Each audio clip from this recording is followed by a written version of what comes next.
I never ask that question when it happens to me. I'm always like, So true. there's glitter on me. Yes. And then snack on it. What?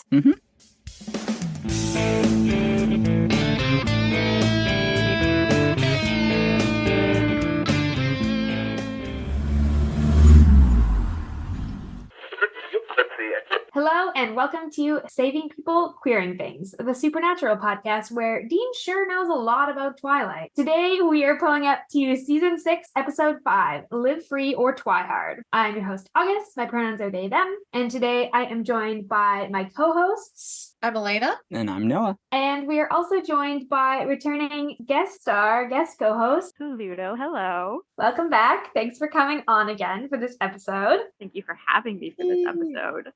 This episode's so feral. Extremely excited. They pulled no punches. Things this reveals of it. And also just the way the parody of it all is really, really well done. Yeah.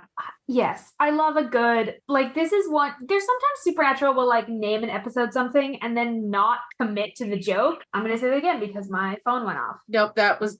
I love when Star Trek sounds make it into the episode though, so. Okay, well then I'll just leave, I can just leave it. That's my text tone. I love it when they actually commit to the joke of the title. And this is an episode where they commit to the joke. There are Twilight and vampire references the entire episode. And I think they're very, very funny.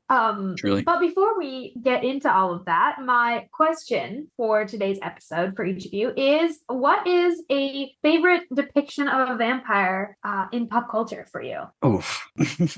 I have a very recent one. I am completely obsessed with the new iteration of Interview with a Vampire and the way in which it tackles the inherent queerness of vampires is just c'est magnifique. No notes. It's really, really, really well done. And everybody always yells at me because I've never seen the first adaptation of it. I'd say the original film, but it's based off the book, but you know what I mean. But I've never seen that one. But I have zero desire to after watching the AMC series because I just think it gets vampires very well. It's that good. It's just good enough that you don't need anything else. Yeah, I'm just yes, this is exactly what I want out of my vampire content. And it's the gayest I've ever seen vampires be allowed to be. And that was really refreshing because every queer person I know is obsessed with vampires and monsters and cryptids. And that's how we do. We're just into the monsters. I mean, what we do in the shadows is pretty classic. And yes.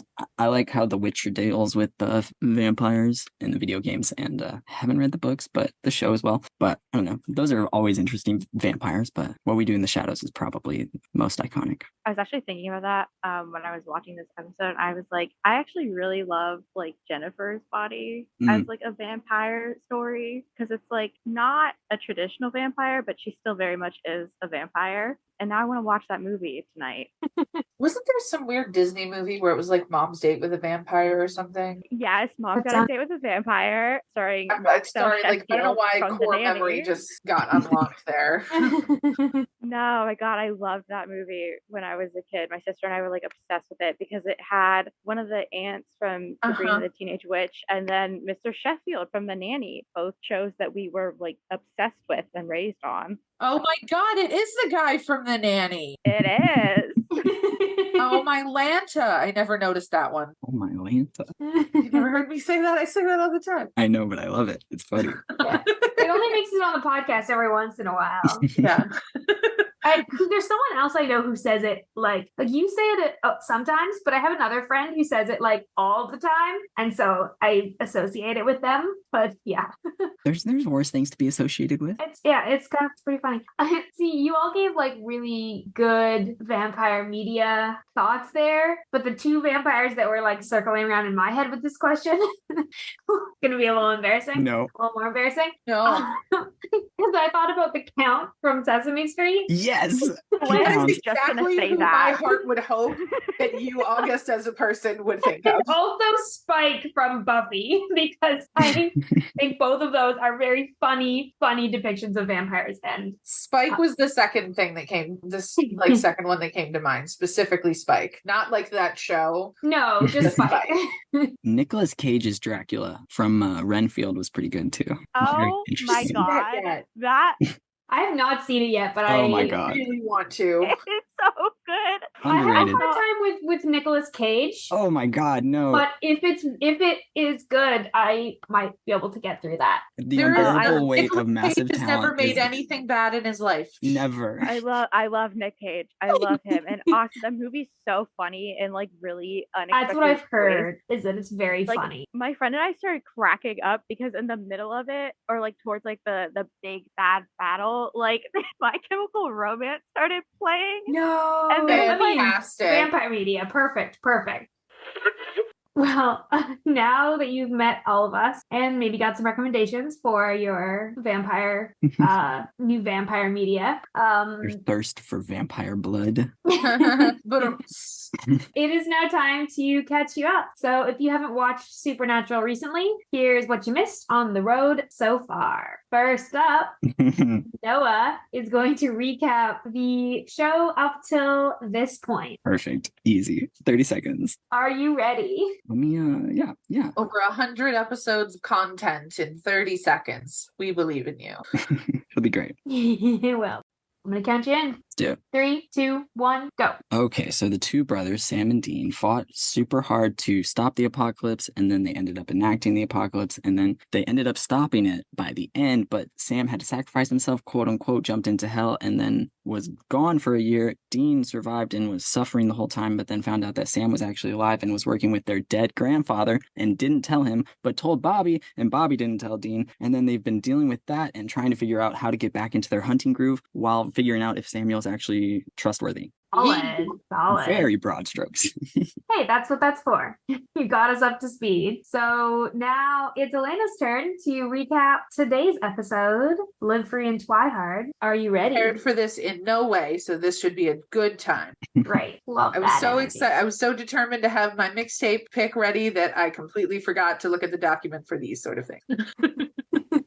Well, you're going to do great. And I'm going to count you in 3, 2, 1, go. We open on a bar full of brooding teenagers and people with underage IDs and shit, and they're like all into vampire stuff, and it's very leather clad, and it turns out there's vampires that are like kidnapping girls and, you know, using them because like Twilight is a craze and blah. And so Dean ends up getting turned into a vampire while they're hunting them, and then they're like, oh no, what are we gonna do? And then they're like, oh, we're gonna cure you. And so then Dean has to go into the nest. He finds out there's an alpha vampire, and then they cure him, and then he's like, oh shit, Sam, let me get turned. And that's not good. What's the fun? I'll add. I appreciated that you went from saying all these teenagers are really into Twilight and really into vampires to saying, and then Dean gets turned. Like, Yeah, that Dean progression. gets turned into a fan of vampires, and, you I know, don't think they had to do much knowing turning who there. Taylor Lautner is. Exactly.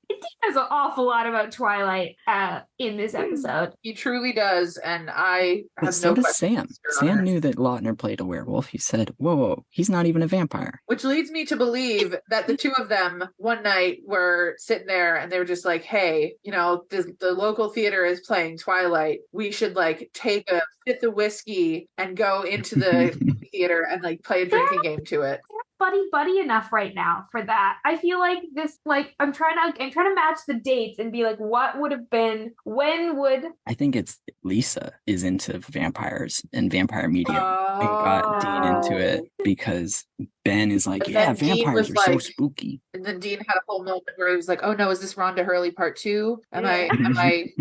I hope this doesn't awaken anything in me, he says, watching Twilight. But it's also like they were 3 movies deep into the movie franchise, let alone how popular the books already were when this was like filmed and came out. True. So, like, I think there's just like there's a reasonable explanation of like cultural osmosis that like Oh, they yeah. don't know this. It was everywhere. It was Yeah. everywhere in those. Like, I You didn't. could not avoid it. I like was not allowed to read or watch a lot of media.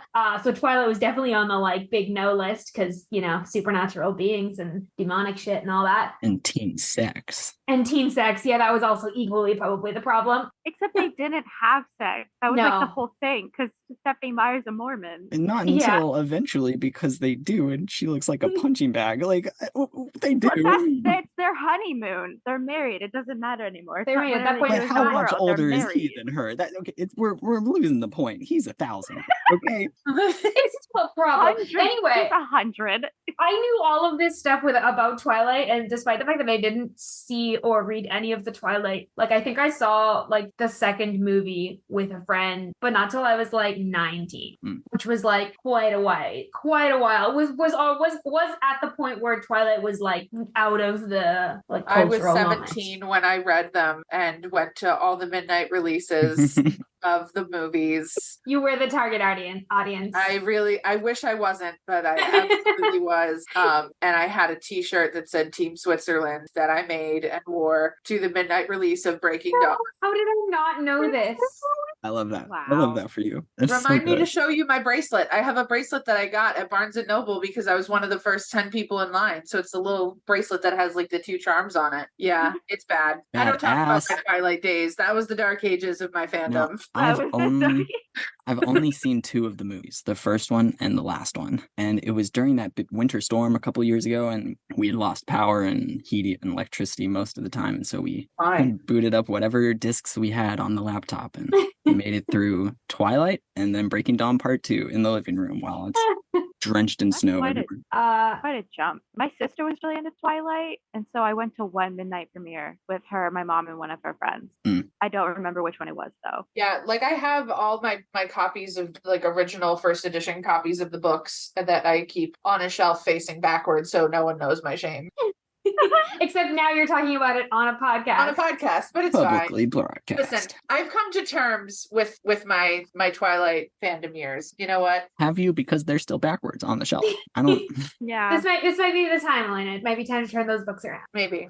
Own it. Let them see the sun. They miss it. Let But them they see might the sun. get burned. They can't see the sun, Noah. No, that's the Right. whole. And glitter. It's the whole point. Gosh, Noah, Yeah, they'll just start sparkling. you I ended the misunderstood episode and found a piece of glitter on my cheek and was like, how did that get there? I never ask that question when it happens to me. I'm always like, So true. there's glitter on me. Yes. And then snack on it. What? So now it's I don't time know. for. Like, okay, you us to lost pick me at some snack on music. it. Sorry, I feel like want to back up, but also I think I'm going to keep going. I think we're going to keep moving. It's time to pick some music to accompany us on our journey. Here's what we have for this week's episode mixtape. Anyone want to start? I'll go. So my pick for this week is a 2-part. One because of the lyrics and one because I feel like it fits the mood of like brooding teenagers. My pick is In My Blood by Shawn Mendes. Because it just, I think it's well, the title speaks for itself, but also like you've got lyrics like laying on the bathroom floor, feeling nothing, I'm overwhelmed and insecure. Like basically Dean realizing, oh no, I am becoming the thing that I fear. So that is my pick for this week. Good call. Good call. My pick this week is Arson by Christian Gates. Sort of a boppy tune about how I feel like Dean approaches the end of the episode once he's cleared out the nest and has to deal with the 2 remaining dangers that come to save him. And the lyrics kind of go, I'm so sorry I burnt your house down. That wasn't very thoughtful of me. I should stick to writing songs and not messing with lighters. I guess my mama never taught me not to play with fire. Ooh, I like those lyrics. It's very good. Very good.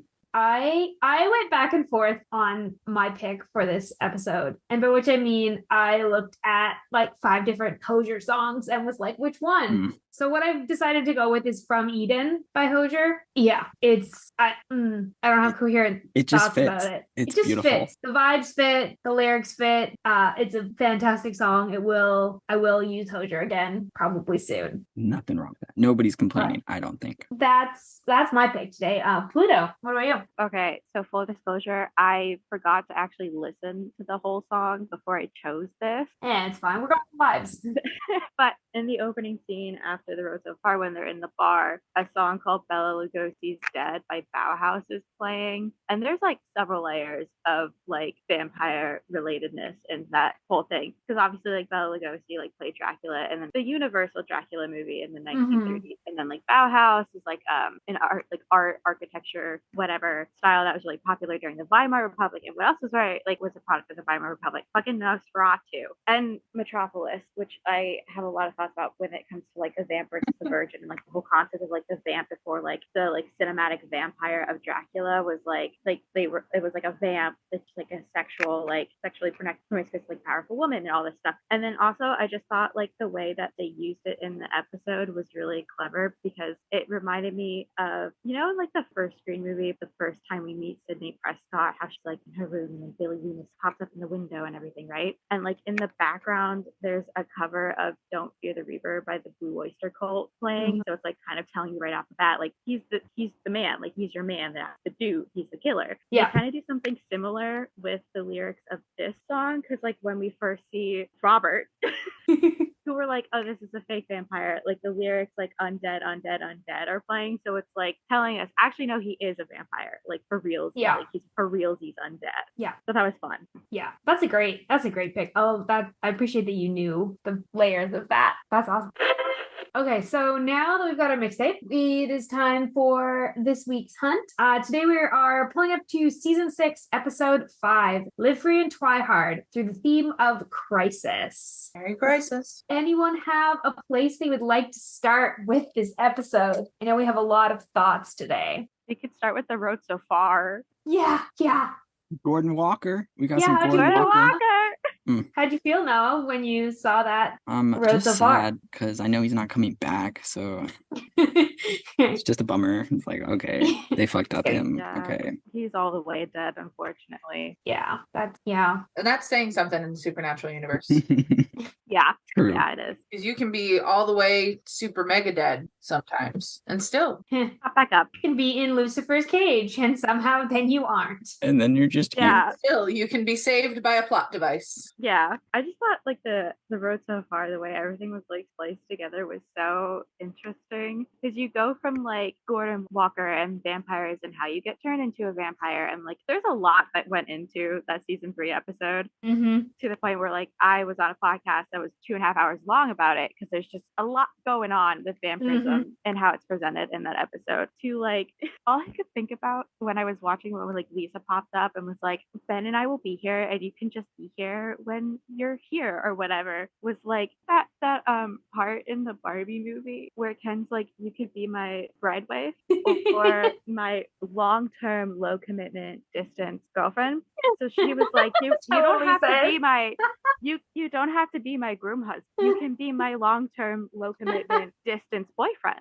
And If this was one of those Google searches that like autofills, it would say, "Did you mean Castiel?" But it's yeah. That's the problem, is that this Ken has a long distance, low commitment boyfriend of his own. Yeah, like he already has one of those. You were supposed to be the bride wife, but like he's thinking about his low commitment, that's actually kind of pretty high commitment, long distance boyfriend. But he's yeah, you know, his Mojo Dojo Casa Impala, you know? yeah.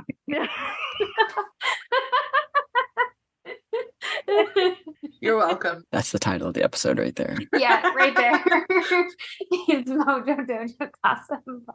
Yeah, I just thought it was interesting that like those were the two things that were like, those were the focuses of the road so far. Yeah, which is sort of played out in the episode too. Like those scenes are so, like the rest of this episode is so like dark and broody and low lit, and then you get these scenes where they're trying to imbue this sense of like Dean can totally be normal and like also have this, and as the episode progresses, it's more and more clear that like the crisis point for Dean is that he really can't have both. Yeah. Not without putting them in danger. Yeah. They really came out swinging with the Twilight references right off the bat with, I can make my own decisions. I'm 17. 17. Ooh. Ooh. Her name is Kristen. They're laying it on so thick. Yeah. Like even like the affect that the actor is taking, which kudos to her for, like, I'm sure that was in the script. I'm sure that was in the script and or in the direction. And she plays the really flat affect that like Kristen Stewart is known for in those movies, and she pulls that up, and it's very Paper cut. Oh my god, the paper cut. I'm so clumsy. Like the thickness of the parody is just So good. unparalleled. It's so nicely done. They're having so much fun with it in the writing, and then the actors are delivering on that humor. And yeah. Once they make it into her bedroom, and I swear I thought every single one of them was Pattinson. I was like, oh, how did they nope. Yeah. I don't get the rights to that. That's the thing. I think it's so funny because all of the actual like posters and all of that's fake, but they're also still name dropping Lautner and Pattinson and like it's just very funny because it is very much like playing on like how heavily, because of the success of Twilight and the Vampire Diaries, like everything was like vampires. There were so many vampire media going around that like guilty as charged. You don't like, they didn't even have to show you a Twilight book or even any sort of piece of Twilight media for you to know that like, oh, this chick's into Twilight because of all the other vampire stuff. Yeah.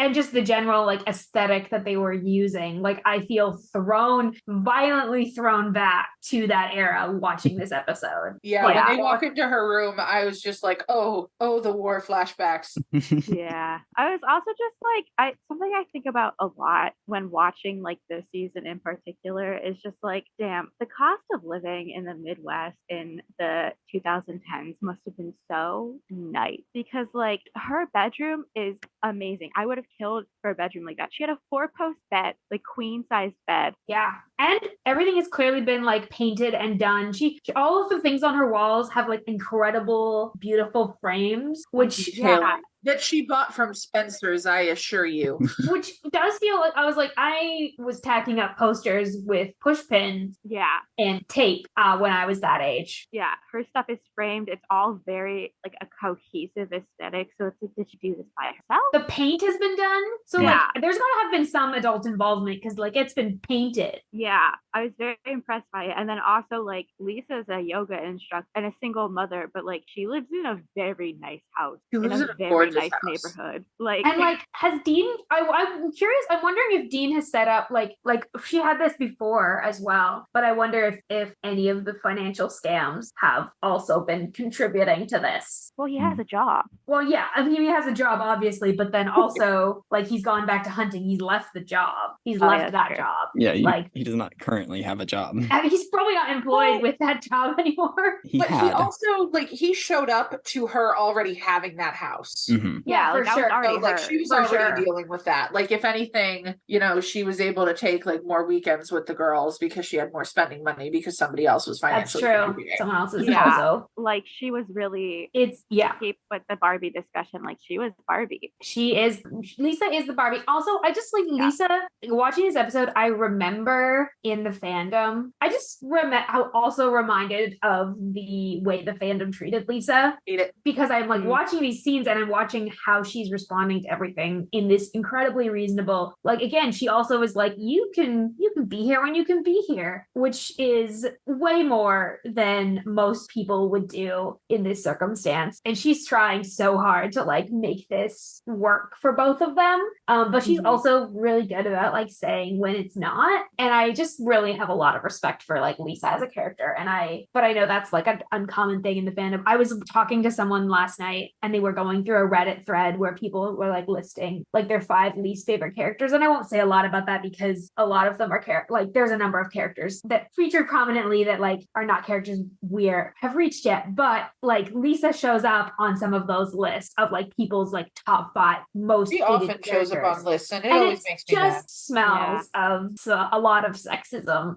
Yeah. And it's like I go back and forth. Like I've never disliked Lisa. Like I don't want to make it seem like I was like ever on like that level, but like I really go back and forth on how I feel about Lisa. Yeah. Because like I fully understand and recognize that like she is subjected to a lot of sexism and misogyny within the fandom, especially like back in the day. But it's also like, yeah, at some point she is very reasonable about like this isn't working or her like trying to make this work. But at the same time, I do question like the decision of just like even letting him into her life. Oh, absolutely. Or like having him stay. Like I get it when he's in this like massive crisis right after he's lost his brother. But yeah, he even said says, like he says in an earlier episode, just how messed up, like he's reflecting on, he was like, I drank too much, I was a mess. And like, yeah, I can see her getting him help and then being like, okay, you can't actually, you are not healthy enough to functionally be in our lives. And yeah, some interesting decision making. Unless he is actually Ben's father, which I also do believe he is. Yep. And then I think that makes it more complicated for her. And I do think that explains a little bit of her giving him more leeway. I'm a Ben Winchester apologist. Yeah, but it is just like, okay, like I get in the initial moment, but it's also like now you've like let this person who has taken months to like get it together, like around your child this much to the point where now it's like you have to like try and maintain the stability or it's going to negatively affect your kid's life. But like that in and of itself is like, why? Like, I don't know. Like, I know it's like she's a woman being written by men, and I know that's like the explanation for it. But it's like, I think she's like a very like complicated character for me to like analyze and like really like work through. But I will say like a lot of how she's presented, especially in like fanfic, I'm like, why are you doing that? That's not true at all. Yeah, this is the thing. Is like I don't love her relationship with Dean. I think it's really interesting. I don't really see like chemistry or compatibility with them at all. And she doesn't have a lot of personality traits outside of like mother and sort of like emotional support for Dean. But I don't dislike her as a character. I think I just like don't feel her relationship with Dean. It's like she often falls victim to like sexy lamp syndrome, but like but it's not her fault. It's a writer's issue fault. Like, which is why she has such good moments and then also makes decisions that a human woman probably wouldn't make if they were as stable and well put together as she's presented. Yeah. And then, so it's like, because then people just like turn her into this awful person. And I'm like, that's not, no. Yeah, they turn her into a villain she's a villain in a lot of fanfic. She is. Especially in Destiel fic, she is the like... Well, yeah, and I just hate. I feel exactly the same about like Lisa and Dean and Cass's situation, the way that I do about like Steve Rogers, Peggy Carter, and Bucky Barnes. Like, yes, he's in love with Bucky Barnes, but that does not mean he wasn't also in love with her. Like, bisexuality exists. Yeah. And there's just, it bugs me when you get Destiel apologists who, and trust me, I'm one of the biggest, like, I literally have Destiel art right behind me on the wall. I love that, but it doesn't negate the fact that, yes, Dean is very clearly expressed in his time that he's into women. Like, that's not, him having feelings for Cass does not negate that. And I feel like a lot of the hatred towards Lisa, just in addition to the sexism and all the other isms, like it's also reeks a bit of biphobia. Yeah. Nice. To me, she's more of like a Sharon Carter character, like figure to me, if we're going to do like the Stucky and Destiel comparisons, like in the way that she's treated by the fandom and within fan fiction, I feel like she's treated more like Sharon Carter was than Peggy. I feel like Sharon has an extra level of weirdness because she's related to Peggy. So it's like compounded weird energy. So it's like, I also will admit that's a corner of that fandom that I really don't know anything about. So I was in it. I was in that shit. So like outside of like them being related, just like the way that like Sharon was characterized in like her relationship with Steve in fan fiction and Stucky Fix, it feels more similar to the way people do Lisa than like the way that they treated Peggy, because Peggy is like normally this like angel. She's either the dead wife, the dead girlfriend. She's like the Gwen Stacy, right? She's kind of unattainable because she's in the past and it's a lost love kind of thing. Yeah. She's perfect and she's not super real. And Sharon is sort of an embodification of that to Steve's writers, not necessarily to Steve, but that tracks. So Sharon is Lisa, but Peggy is also Lisa. The idea of Lisa is Peggy.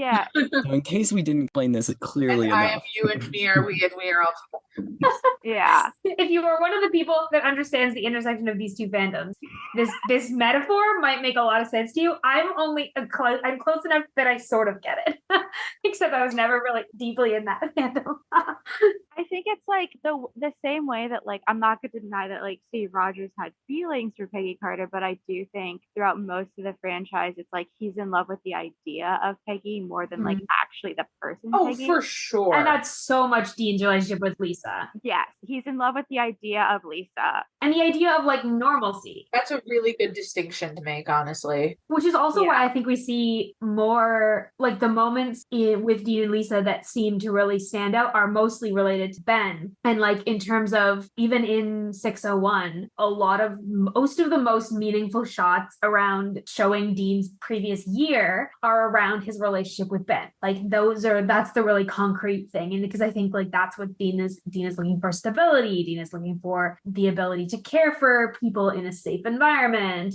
Yeah, a little scene of him like showing Ben how to do stuff with the car. Like, yeah, like he that's wants to care about people. God damn him. Lisa represents that. Lisa represents that like apple pie life. Yeah, I think a lot about that like scene of them like in that montage of like them in bed in the morning, where it's like there's not really like a connection there, but then you jump to them making breakfast for Ben together, and it's like, okay, that's where they have chemistry. They have chemistry as parents to this child. They don't really have chemistry as partners to each other. They seem a little out of sync with each other constantly. And I'm so mad because I have a point I want to make, but I cannot make it till we get to the end of this season. And so like I need to throw it in a document somewhere because it's so relevant to this particular thing. We'll come back to it. Yeah. Okay, let's move on though. We need to move on from Dean and Lisa and to actual things that happen in this episode, because we haven't really talked about anything that's happened in this episode. Can we jump right to like the scene where Dean gets turned? Yeah, let's do it. Yeah. He tells that guy to bop your way out of here. That's gotta be my favorite. Again, such a unique, specific reference. Yeah, it like, works. Why? Just why? And I love it. The whole like, you wearing glitter, man. And he's like, yeah, it works. And get you laid. And he's just like you can just see him like filing that away. Yeah, like, wear glitter next time I'm near a cat. So I wanna bring us back like 5 seconds to like in the bar though, because like that was one of the moments where I was like, how the fuck have I never like latched onto this before? Where like when they're like trying to figure out like which of the brooding dudes are the vampires. Oh yeah. And like the one that like Dean is tracking, like we see him like follow, and then it cuts to the dude, and then all of a sudden it's like that dude is making out with a man, and it cuts back to solely Dean's reaction of it. Because we don't need to know what Sam thinks. Yeah. Because we don't associate Sam with queer men, but like we do have to do that with Dean specifically. He is kind of butch. Because we know Dean has to have a reaction. And because in about 2 scenes, a male vampire is going to call Dean pretty and hit on him aggressively. Like we are going to have that happen in about 2 scenes. So we need to give us some initial. And Dean is going to react in a very like, thanks, but no thanks. But also maybe. But Dean's going to react like that because this man's a predator. Yeah. Not because he's going to react like that because that's his react. It's not because he's a man, and the play for that team is because they're on a case and this is probably a predator. Yeah, I just thought it was like interesting because you have this moment of like, oh, like these minute acknowledgments that like queer men exist within the show, and they are always somehow directly related to Dean. We need to know how Dean will react to them, and we need to see Dean's discomfort. I feel like, or like internalized discomfort. Yeah, like a sense of like nervousness or anxiety around it. Those are better words. Yeah.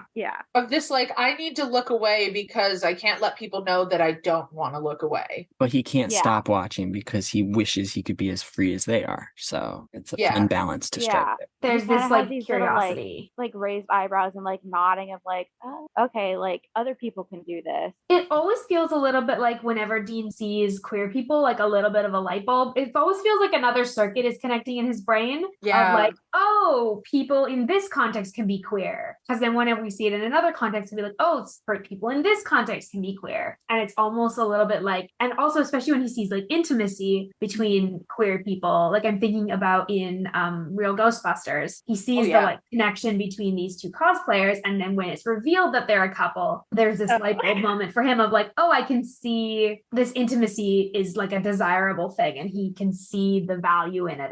And I think those are always it's really interesting to track moments of that for him. Because you don't really get those for Sam. You don't. Sam doesn't need proof that like queer relationships can be intimate in good ways because Sam like doesn't need that. also like under the larger layer of we are using this for shock value because those cosplayers are Wincesties and they were making fun of Wincest shippers. And then in this one, it's like, again, the shock value of like just seeing two men kiss. And they're vampires. They're sparkly vampires. Yeah. You know, they're in a dark bar that's being sort of like communicated to be kind of laughable. That like this is a fringe scene that we can mostly just use to make jokes. Yeah. Talking about wearing leather to the beach and making jokes about just people trying to live their life at a club and just chill. Don't. Yeah. Like, who asked you, Dean? Who asked you? But also the vampire that Sam kills right before we see Dean. I watched it. I was like, what if that hadn't been a vampire though? Well, Sam does exactly no hesitation. Sam does exactly no checking to find out if this is a vampire or just like some idiot. Well, also, like, the girl is genuinely into this. Well, there was like a girl with Sam, though. He follows this random dude into a closet, and then as soon as, like, the dude, like, hisses, like, just decapitates him. Like, you didn't do any check. You barely even turned around. How can you be sure that's a vampire? That gives me the impression that he's like, got some sort of other sense going on other than just his normal hunters. Oh, you think that he's relying on something else? That's what it says to me. Oh, that brings me to a question. So this is kind of like partly middle episode, part of the end of the episode. Noah, I'm really curious what you think is going on with Sam. And what you think is behind what Dean saw, if anything. Yeah, see, I think he sees Sam being smirky whenever he's getting attacked and, you know, turned into vampire, and that's suspicious as hell, to say the least. I still don't know. I know it's not Sam. I know it's something else is fucked up in there, and I don't know what it is exactly. It feels like something nefarious and Lucifer related, but that feels too easy and basic. I want it to be more interesting than that. So I don't know, maybe Crowley. It is interesting to like pick up on these moments that like it's like, oh, they were really like they were kind of subtle but also not subtle about like planting it in your head of like you like something's funky here. You don't know what, but like something is funky. Something is amiss. Something's going and I feel that in all of these like cases that they're doing where Samuel Campbell is involved, like there's just this sense of like we don't know, and I think we're getting so much at the beginning of the season from like very much Dean's point of view of Sam seems like everything is fine. Dean is like, there is something off, but I don't know what it is. And like Bobby isn't giving him any sort of inclination or help there. Yeah. Either. Well, and Sam isn't calling Bobby. Like I noted that in this watch that I hadn't like consciously noted before, is that when they need research, when they need help, he calls Samuel. He doesn't call Bobby. Sam squared is some problems. Don't trust the Sam squared. Yeah. Samuel Campbell is just very off-putting in general. Like I did not enjoy. The one line he had that was good this time was, "Oh yeah, it's an old Campbell recipe, kind of like the soup." That's just funny because it just proves that like every Winchester adjacent person likes to make every and all references to anything they can. Yeah. It's genetic. What is a Winchester or a Campbell without a pop culture reference? He does also make a comment later on that I thought was interesting about like after Dean takes out all of the vampires, where he says something around like he's fine. Oh, he does have some Campbell in him. Yeah. It kind of feels like the pun thing is like from like the Campbell side now. Like I don't think that's a Winchester trait. I think that's like a Campbell trait. Which makes sense. I think it makes sense. I think that also like we didn't never see John like really being humorous in the way that Dean does. It makes sense that it would come from the other side of the family. But I think it's really interesting that like Samuel was like, oh, he does have some Campbell in him. After. And it's like there's blood everywhere.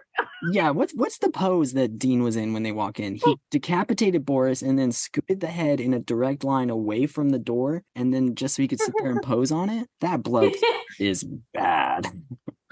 Yeah, I think like he was a vampire. He had to be a little dramatic. That's yeah, it's like the gig. Yeah, it's and he had to I feel like he also doesn't, and he good because he doesn't trust Samuel, and he knows Samuel doesn't really like him, and he doesn't like Samuel. He's a little bit like, I gotta prove myself. I think both to Sam and Samuel, where he's like, you've been saying I can't hunt, watch me. to me, it felt more like Dean hears the vampires talking about the fact that there's an alpha vampire, and he knows that Sam and Samuel have been freaking out about alpha monsters, and so he starts exterminating all of them so Sam and Samuel can't get any sort of info out of Boris and learn more about alpha vampires. Oh, he's actually being strategic. He's trying to get everybody off the board before they get there. That's interesting theory. Yeah, now he has to be in that the take before. conversation. Yeah, if they want Right. information from the vampires, they got to talk to Dean about it. They can't exclude like him that. from He Yeah. can control the flow of information that way. Mm-hmm. Right. And maybe he can get some information because they have not been giving him any. He won veto this week. Sorry, Big Brother. I appreciate you finding a way to slip that in. And it is extremely dramatic. And I also do just think that that is Dean wanting to be that. Also, okay, I want to, this is a little bit of a pivot, talk about how they do the filming and also just like how they show visually what it's like for Dean to be a vampire. Mm. And maybe we can get into more of the like vampirism The cinematography and effects going on. lore and all of that. I just think it's very interesting. There's a lot. The scene where Dean gets turned is like honestly one of my favorite scenes in the whole show. Because like I think there's like this. It's like I feel like in one way it's like this weird callback to that episode in season 5 where like Cass is beating the shit out of him in an alley, and it's like still this very charged moment because like Point of no return. men and their rituals and stuff. And then that's the episode where that has like the gag reel of like, where's my gay age? You know, okay, what's going on there? You're like, interesting choices we're making here. So it's like, there's like, what I noticed is like, okay, so the Boris, he doesn't look like Cass, but he has like the same like somewhat physical features of Cass. He has very blue eyes. He has like dark hair, and like he does not understand the concept of personal space in relation to Dean. Womp. And they meet in this alley, and he starts like hitting on him, calling him pretty. And like, so like it's very established that like who gets turned and when has to do with like it is sexualized, like the drinking of blood or the consumption of blood is very sexualized. This whole episode, like from like that scene with the paper cut in the beginning, that's funny, but it's also like sexualizing the consumption of blood. Well, it's adding this erotic element to it. And he says later on to Dean about how like, you know, you're gonna go, like he basically talks about that's their whole strategy is to use sex as this like lure into vampirism. And then he's hitting on, and like he's hit on Dean after that, like before that point. He knows what that means. He does talk about how it's a cycle that he's got in place. Boris has got, you know, not, and it's like, yeah, we use people to draw people in because they're attracted to us, and then we turn them. So if that's the process they're using, and Boris got Dean that way, then surely the's some level of attraction there, logically. He's into it. He's into it. Like he sees Dean and he's like, yes, cool with it. This. Because It's like cool. when he's doing like what I noticed is like when he's doing the wrist thing, like Dean knows how you get turned into a vampire, and he knows what this vampire is gonna do to him when he's biting his wrist and like opening a vein. And like there's this like moment where before Boris brings his wrist down to Dean's face, like Dean leans up into it like he's chasing it, and then he follows the movement back, and like his mouth completely open, and like Boris isn't holding it open. No, there is an element of force here, but there's also, it's not as simple as just force, which is not to say that this is not a situation of like a predatory behavior. I think that's like really important to be really clear that like Dean does not ask to be turned into a vampire. Dean makes it really clear he is resisting this. This is like forced upon him, which is also really interesting when you think about the queerness piece of like he is hit on against his will. He vocally rejects the advance and then is still assaulted. Yeah. And like I'm reading this book. It's called like The Vampire Film. It's like part of like the Shortcuts like series or whatever. So like it's about vampire cinema, and it describes the process of getting turned into a vampire within vampiric cinema as part seduction, part rape, and always involving the sexualized exchange of bodily fluids. I think that's really well represented within this scene. Yeah, which is even made, which is what makes I think it really interesting the way they choose to like the writing choices and the directing choices here, because they don't don't have to, because vampires are inherently have this sexualized element to getting turned into a vampire. Who turns who suddenly becomes a really important choice you make as a writer in terms of like your characters, and they make the choice again. Like, this is not the first time they've made a choice where like the context and the inference has to be a certain thing if you make a certain choice with a certain character, and they make the choice to have a male vampire turned after like seeing a different suspected male vampire be blatantly explicitly queer. We go into an alley where like he's chasing this like heterosexual couple, obviously like get hot and heavy, and then like you have Dean then switched and like turned into the damsel in this situation. Like he becomes like the woman in that, like the previous couple, except like this is not a consensual thing, but like it is a very conscious choice of like not only like this is a male vampire changing this male human, when we learn later that like there are plenty of female vampires that could have done the same thing, that they have plans to do the same thing to other men. And like this vampire is like blatantly showing his attraction to Dean, making as explicitly clear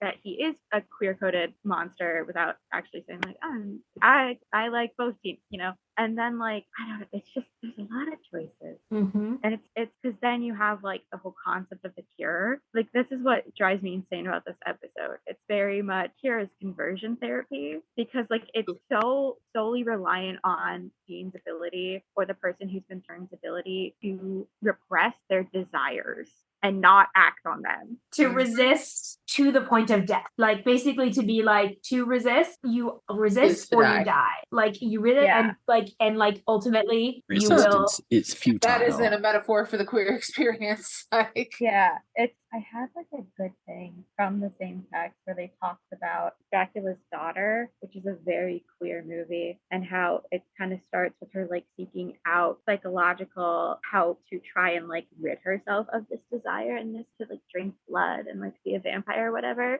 And like the prescription is like essentially like sympathetic treatment consisting of willpower and self-denial, which resembles many cures for homosexuality, and Dean's put in the same position in this episode. And the only like response that the only thing he is allowed to do is to kill other vampires, is to like enact violence on other vampires, which is again such a like interesting thing to think about, with queerness and vampirism being so linked. Like, he has to, the violence has to go somewhere, and it goes both internally and externally.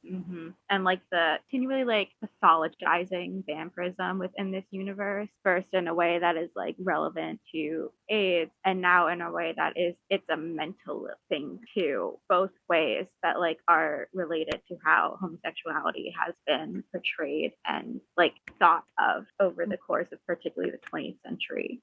And even the cure itself, like the cure is requires a piece of the one who turned you. Like, whoa. And it's like, it's either going to work or it's going to kill you. And, you know, either of those is a good outcome. What would be bad would be if you gave in to these desires. You can't possibly be a good vampire. We would rather you be a dead vampire or be a human again. Yeah, because the only good vampire is a dead vampire. Which is also interesting. Like, I want to call us back to like season 1, because even in season 1, we were doing this show was doing interesting things with like, and vampires, are vampires like inherently unable to resist, or unable to be good, or unable to, like, is the only good vampire a dead vampire? Because we have vampires that they let go because they're not drinking human blood. They're just living their lives. But they aren't trying to not be vampires. They're not trying to get cured, those vampires in season 1. They are finding ways to not drink human blood, but they're not they don't trying know to find a cure. No, and they're not looking even for if a cure. they couldn't, because they've already drank human blood prior. So wouldn't work for them anyway. They're not just like, the answer is not to just for them to just die because of who they are, or because of, you know. Now, what I want to know is why Samuel has the ability to know this spell that came down through his family, but he never shared it with any other hunters or made sure it wasn't written down somewhere, because like, I he feel hasn't like dispelled this information to people. people. Yeah, if you're having a hunter network, share that shit.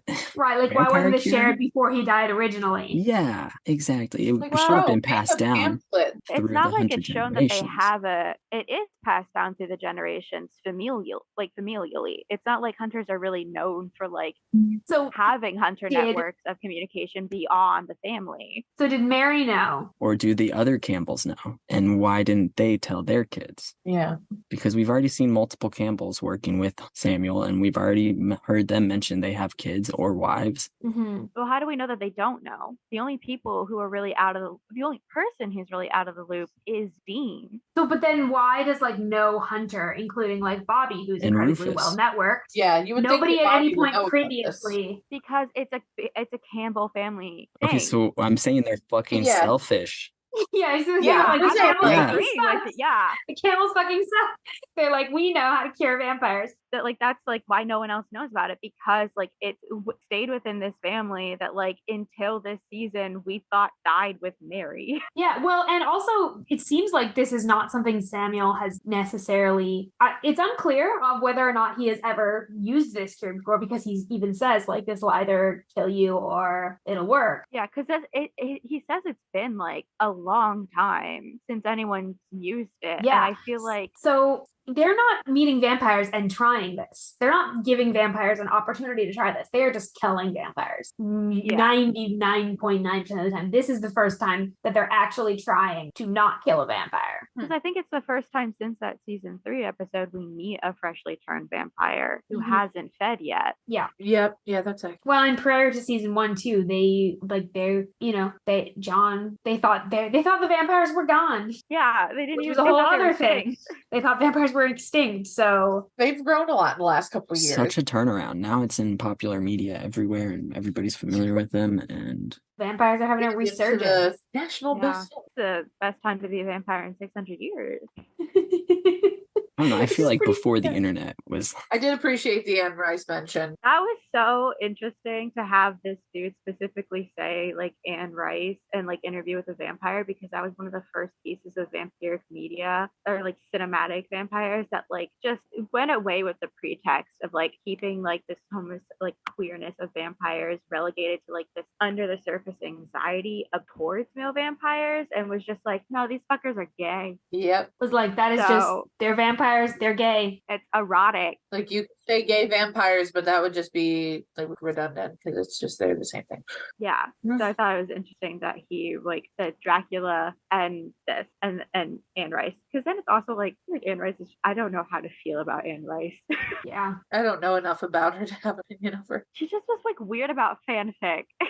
Oh, yes. Do we get more information on the twins and the weird vision that Dean gets when he turns non-vampire human again? I don't think we can answer that question. Yeah, No. that's a little. But that's If we told you, we'd have to kill you. we're not done with the teasers they're giving us in this episode. Yeah, they're not going to drop those threads. Yeah. That's It's all I'm one of looking those for. things that like there actually is follow through for one. Yeah. This is, I mean, and yeah. I will say also with like keeping with this like this weird latent queerness but also homophobia within this episode in regards to vampires, I realized watching this was like, I really don't like that they call vampires fangs. Like take one letter out, I know what you're saying. Yeah, that's It was I really love that. uncomfortable when, Yeah. when Samuel was just like, we gotta find the thing that turned you, and I was like, oh wait, hold you're like, on. ooh. And it's interesting that it's Samuel who is also like the one From the Yeah. era that was very problematic with that word. Yeah, and like I think I had the same thought when I was watching the season 3 episode with Porter and Walker, but like it's just like every time someone calls him a fang, I'm just like hit with it again. fair. Oh, Gordon. They're better. Do you ever, like I sometimes think about like whether or not like what's his name, Sterling K. Brown. Do you think he like thinks about the fact he's on Supernatural? Do you think Oh, he I hope remembers it fondly? He remembers it fondly. Do you think he remembers Fresh Blood fondly? I don't think he remembers No, Fresh Blood I don't fondly. think he does. Not quite. I I just think I want to meet him and ask him. Be like, hey, right, you want to meet What him was and that be like? like, Watch well, his face fall. I'm not gonna ask about any of the other much better things you've been a part of. I'm gonna ask you about Supernatural back in 2007. yeah. Well, it's like I think it would be like one of those like I saw this TikTok talking about how it's like it's fun and funny to like see like a famous person and be like, oh my god, I loved you in like your least known role. Right. In something you did 2 episodes of. Yeah. I would do that with a lot of people I would meet. There's a lot of supernatural actors that went on to do other, like, I feel like there's even some actors that are like have decently good sized roles. There's one that I can't mention right now, but like has, there's a few people that have gone on to like much bigger franchises and had, good sized roles. Right. Because I was thinking you could say the same thing about Sterling K. Brown. He was in fucking Black Panther. Yeah, exactly. Like Sterling K. Brown is not This Is Us. What are you talking about? Come on. I didn't watch that. Which is weird because it's like that's a Pittsburgh show. I never watched it because I was like, this is just gonna make me sad. I mean, it did. I didn't finish it. I watched a lot of it, and then I kind of fell off. I think one of the season breaks, and then whenever he came on the air, I stopped. I just didn't. I think I tried to watch the pilot. And I was like, can't do. It's gonna be too sad for me. Yeah, Sterling K. Brown has done so much, and I mean, there's so many actors that were like, "Hi, I'm in this episode," and then now I'm a superstar elsewhere. Yeah. I just have to always assume at this point that if I recognize someone and I can't figure out why I vaguely recognize them, they were probably on 2 episodes of Supernatural. Yep. Speaking of Sam, the little sad nod that Dean gives Sam right as they are, getting into the car, getting ready to go away. And Sam says, yeah, of course you can count on me. That sad little nod hurts. It does. Hurts. Yeah, of course. He also calls him Sammy right after he gets turned, which I also thought was like it. Only does that when he's feeling when either he's feeling protective of Sam, he's teasing him, or he's being vulnerable. And this is one of those like vulnerable moments. Yeah. The Venn diagram of those 3 things is just a circle. Yeah, because like that was like he didn't know Sam saw him like just stop and watch it happen. He was just really scared, and I was like, God. Yeah. That moment, he just thinks Sam arrived right at the right time. Yeah. But hey, and then like purposely misses the vampire with the machete. Yeah. Also, we're definitely simmering this like mistrust. I thought it was really interesting that doing the way they did the memories thing, like where Dean actually figures it out. That was an interesting lore piece. Haunting. That it's almost like he gets like a rewind tape of what's happened to him as a vampire when he's cured. He's like an outside perspective too. Like it's like almost kind of like he's watching it from like the like our kind of like perspective. watching it from the our perspective, or I guess like in universe, like he's just a Boris perspective being experiencing time. Yeah. Also, okay, so something I noticed in this episode that because of my Destiel brain rot. Yes. Because like again, like the whole episode, I'm like, why the fuck would they not just call Cass? Why would they not just call Cass? Like, you need to keep being contained. Call the angel. You need to get the blood from the vampire who can just call the angel. He can pop in, get the blood without even being noticed. Like, you have a solution here. It's one of those things. It's like the absence felt very pointed because we see Dean barely be able to like resist his like lust for Lisa, and it's like I wonder, but he's able to because it's not that deep. He doesn't have a profound bond with her. But I wonder what would happen when the dark-haired, blue-eyed angel, who he does have a profound bond with, pops up. But then, like, as the episode goes on and we get more into like the lore and like what's going on with the vampires, like the vampires in this episode, like they felt like angels. Like particularly when like they were getting messages from their father. Yeah, it was a little weird. Down to like the whisperers that like they did for like 2 episodes in season 4 with the angels and then gave up on. But then that's true. Yeah, the like angel radio kind of sound. Yeah, like it felt like Boris was this weird stand-in for Cass, or not stand-in, but like almost mirror or like something to him. And then like with certain choices made going down the road with Cass, it's like maybe that wasn't an accident. Like maybe there actually is something to this right now. That's super interesting. Had not thought of that. Especially when he like looks at Dean and he's like, you didn't stop anything. This is so much bigger than you or me. It felt very reminiscent of like early apocalypse days. Like when Cass was still, leader of an angel garrison, not Cass. And when he still would go to Dean and be like, what you are doing ultimately like does not matter at all. Like what's gonna happen is gonna happen. Yeah. Yeah. And again with the personal space. Really. They just all have a hard time giving Dean his personal space. Yeah. Can't imagine why. Like Dean has a type. Even when he sure does. He really, in ways I can't talk about yet, but he does. Oh my God. Twilight, did they do like a Volvo campaign? They did. Okay. I recall it vividly. That's why I wish I didn't.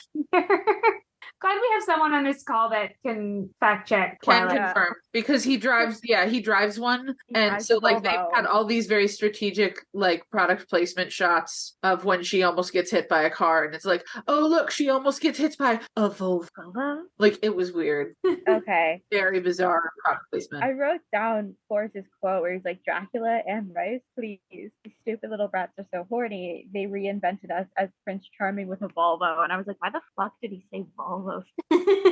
Yeah, because that's what Edward drives, and Okay. they did a whole campaign. They basically Alright. had like a Twilight car. It wasn't called that, obviously, but that's in effect what it was. All right. Noah, do you have any like with some of these like hints? Do you have any like thoughts or predictions or like of where they're going with some of this stuff? Not one that I've like decided on, and like, yeah, that's the best option. They're throwing a lot of spaghetti at the wall right now, it feels like. I want to It's hear early. some of those Season 6. noodles, though. I'm curious, like, what are your thoughts on this? It's true. You think that the Sam thing is Lucifer adjacent, potentially? That could be something. What's up with Sam? It's not That's Sam. gonna be my favorite of your theories Not so Sam, far. could be Crowley. It's something that's not Yeah. How do you think Samuel, like any thoughts on Samuel in general? Oh, I have a a piece question of shit. specific to I that. don't That's a my thought. least favorite character in the show currently.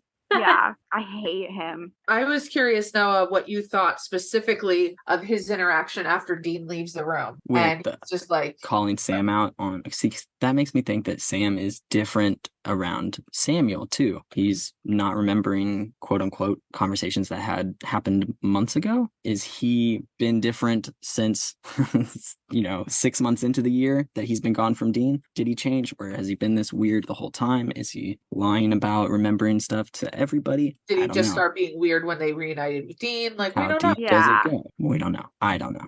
We might know. Really? Yeah, we might. Yeah. Possibly. There is a at least 1967% chance that we know. At least we all know how percents work. So Yep. Yeah. good. 11 out of 10 would recommend my math classes. Yeah. I don't know. I do wonder, like, now it's got me thinking about how is Sam acting before Dean? Like, is he weird to everyone now, or is he just weird to Dean? Or like, what's this year been like? Now I'm just like thinking about it. Or like, what's Sam's personality been? Yeah. Like, How is it just Dean who thinks he's weird? And Well, is and- that just like What about Bobby? Bobby's the opinion I'd be very curious about because yeah. The question we ask ourselves every week on this show. What What would does Bobby Bobby what would, think? what would Bobby do? put that on Another it? contender for episode title. WWBG. What would Bobby do? Well, guess I'm designing those stickers later tonight. You know what he would do? He would hear about this situation and he would share that fucking vampire recipe Yeah. with every hunter he's ever met because He he's would not a good gatekeep that person. shit. Yeah. Yeah. Fucking Samuel Campbell gatekeeping. The one cure we have like for vampirism. Yeah. a pretty It's just common very- occurrence in their line of work. Very much Oh. want to face punch him. Not Bobby, but Sam. Yep. Dean I did think it's very funny when Dean's with Lisa and he goes, "Oh God, I'm Pattinson." Yeah. Oh, actually, yes. If I may offer a main discussion closing point, it is that scene and the way in which because we were talking earlier in the episode about parody and how they do such a good job of like parodying it at the beginning of the episode with this over dramatic emo like exaggerative version of the actual weirdness that it was. Mhm. But then you get this scene in the bedroom, and it is it is shot in such a way where it's unironically trying to be like those scenes. Like, Yeah. Dean is the vampire that's waiting by the window, and then, Lisa is there, and he's watching her sleep, and he just got done saying how creepy this was, and now Yeah, he's doing it.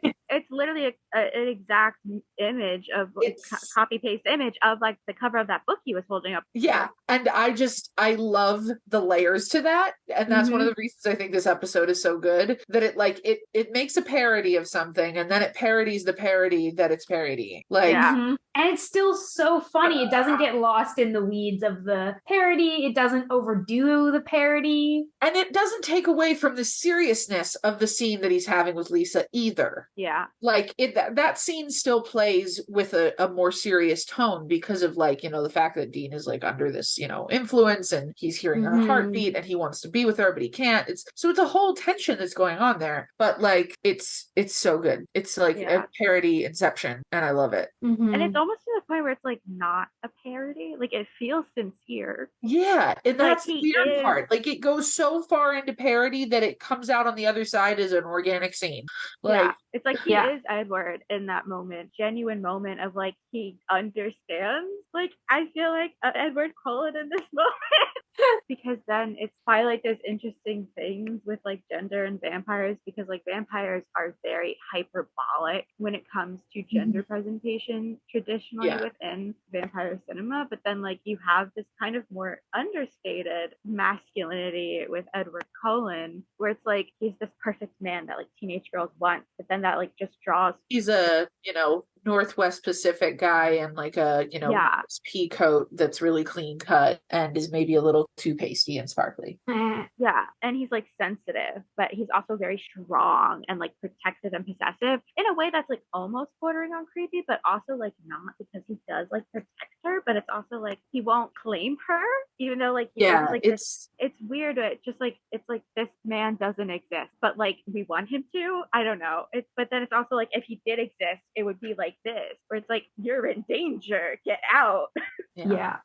Do you think Robert Pattinson's seen this episode? I hope so. I think he'd like it. With the amount that he actively hated Twilight, I'm pretty sure he has. Yeah. He probably was like, good job. He probably called up Jensen afterwards. It's like, hey, let's go grab a whiskey. You're doing good. You're doing the good work.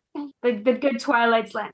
Said, I'll grab a beer with you, even though your brother didn't want to. He probably sent him like a fruit basket of like a bunch of like posters of himself. Yeah, I think if they ever met at some sort of like Batman related media thing, Pattinson would be like, hey, by the way, that one episode. The one episode where you rag Twilight. Oh my gosh, wait a minute. Jensen's going to play the next live action Batman. We're just manifesting that. He's already done voice preparing acting for this. And if he does, the very first meme my ass is sharing is that scene where he just says, oh God, I'm Pattinson. It's going to be so good. Supernatural memes are a pocket dimension of depth. There's just so like they shouldn't. Anyway. Destiel Putin election. That's all I have to say. Yeah, it'd be fun because at New Jersey Con he talked about how he hadn't seen the Batman because he was like he was like it kind of was like acting like he had a grudge against Pattinson for being Batman. Which is so funny. It was so cute. Oh my gosh. So that's going to bring us to our last and favorite part of this episode, and that is our character blessings. Does anybody have a blessing they would like to start with? I feel like I have to be consistent here and say I'm offering my blessings to Cass, even though he wasn't in this episode at all. It's always him. I'm always thinking about him. I'm thinking about what he's doing in heaven right now. It must not be very fun. I'm sure he's not having a great time. So I'm offering blessings to Cass. Amazing. Good choices. If I may, I would like to bless Dean for glimpsing what queerness he could have, and not in this moment being in a place where he's ready to pursue that for himself. I've been in that space. It's not a fun space. I think most queer people have been in that space. And so a blessing to both the character for experiencing it and anybody who has felt or is feeling that. It's weird to like see this life and be like, I could do that, but it's a tough space to occupy. So blessings. I'll jump in there and second that blessing for Dean, because not only is he having to deal with all of that, but now he's got confirmation that the closest person to him is very suspicious about his motivations and lying to his face constantly. So he's got to juggle that as well. Yeah, good. Yes, I like that. Both sides of that blessing. I'm going to bless the I think mostly Kristen and then the other kind of unnamed female victims in this episode. Yeah. They don't get a happy ending. Most of them die. So a blessing for them, because they also deserve to not have this happen to them. Yeah. entity to come out of this all right, and it sucks that they don't. Can I give like a retroactive blessing? Yes, Sure. always. Because now I'm thinking about Lucy, the vampire from season 3. She could have lived. Could have, She hadn't said yet. She hadn't, and they tried so hard to help her. Yeah. And they couldn't do anything because they didn't know the goddamn cure. Yeah, well, they didn't really try that. Well, Dean didn't try that hard. He was kind of mean to her. But like now I'm thinking like it could have been different. Yeah. They didn't think there was any options. Yeah, and I'm sad for her because she was so scared. Mm-hmm. Yeah. There's this really great fic that I've read that I don't know if I don't think I've recommended on the podcast before. I will link to it in the episode description. It does kind of I don't know that it really has spoilers. Anyway, it is a fic that uses some of this like vampire cure thing quite a bit. It is like an alternate. It's an alternate Sam didn't come back from Stanford and then comes and finds Dean like 10 years later, like 5-10 years later. It's a really good fic. It's got a couple of really good twists. It is Destiel, largely focused on like Sam's arc. It's really good. I'm gonna find it and link it in the episode description. It's one I like go back to because the twist is really, really delightful. Read with caution if you have not watched the whole show. I don't believe there are any major spoilers in it past season 5 or 6. Okay, I can't find this fic title right now, but I will link it in the episode description when I do find it. Sounds epic. And that brings us to the end of today's episode. Thank you so much for coming on, Pluto. It was great to have you back and lovely to have a discussion about this Twilight episode. I can't believe we made it to the Twilight episode. Wow. Feels like an accomplishment. I don't want to make my sister watch this now. I think I'm going to have to go back and watch Twilight again to really appreciate this episode. My sister Oh gosh. actually like she refuses to rewatch the movies or like reread the books because she's scared if she does it now she'll hate them and she doesn't want to like ruin her child. That's fair. Listen, nothing can ruin my childhood more than J.K. Rowling I was going already to say. did, so everything else is just whatever. Is there anywhere on the internet that people can find your lovely thoughts and opinions? I didn't have anything for the and. Should have said it. I don't know if they're lovely, but you can find me on Twitter at E65GwenStacy or type in Queerbait Scholar. I'll pop up. As for literally anywhere else on the internet, Spidey highlight you. Twitter will always be the outlier, and it throws people off really badly when they try and find me on there from other platforms. It took me a while, even though I like have followed you on Twitter for also a really long time. Every single time I have to go look for you on Twitter, I'm always type it in like 3 different ways before I actually am like, right, different username. Every time one of my friends try and at me, they always tell me I go through the 7 stages of grief trying to find you on Twitter, even though we've been mutuals for like a year and a half. Yeah. Now. So to save you all the trouble, I will link those in the episode description, so you can just take those links. Actually, I think they're all in my link tree. Oh, wonderful! We will put your link tree there.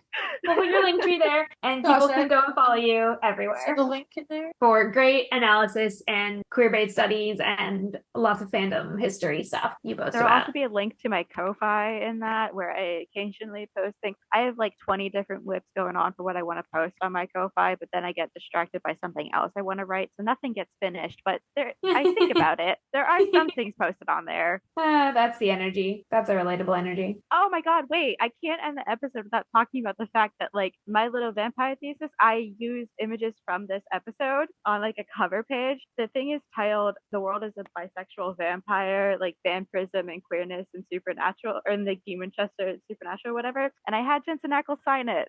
That's amazing. that's amazing. Is that piece of writing something that people can read? Not yet. Okay, fair enough. It is a very, very, I wish it were just about this episode, because then probably it would be. Yeah, it's not because though. I've been working on it for like over a year, but no, it is nowhere close. Okay. If and when you are sharing it, let us know, because we will tweet about it and promote it. And by the time this episode comes out, who knows? Maybe. I'm just hoping it's done by New Jersey Con next year, because I want to get the final product signed by Jensen and be like, I know this is weird because your signature is already on this, but it's done this time. This time it's a finished product.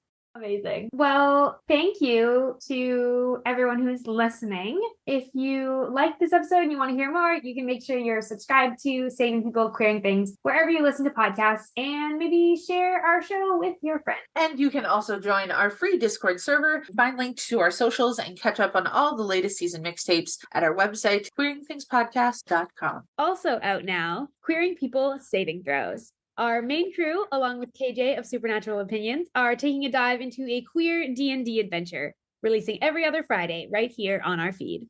Be sure to ride along with us next week as we explore Season 6, Episode 6, You Can't Handle the Truth, through the theme of listening. Thank you all for coming along for the ride, and we wish you a peaceful road until we meet again.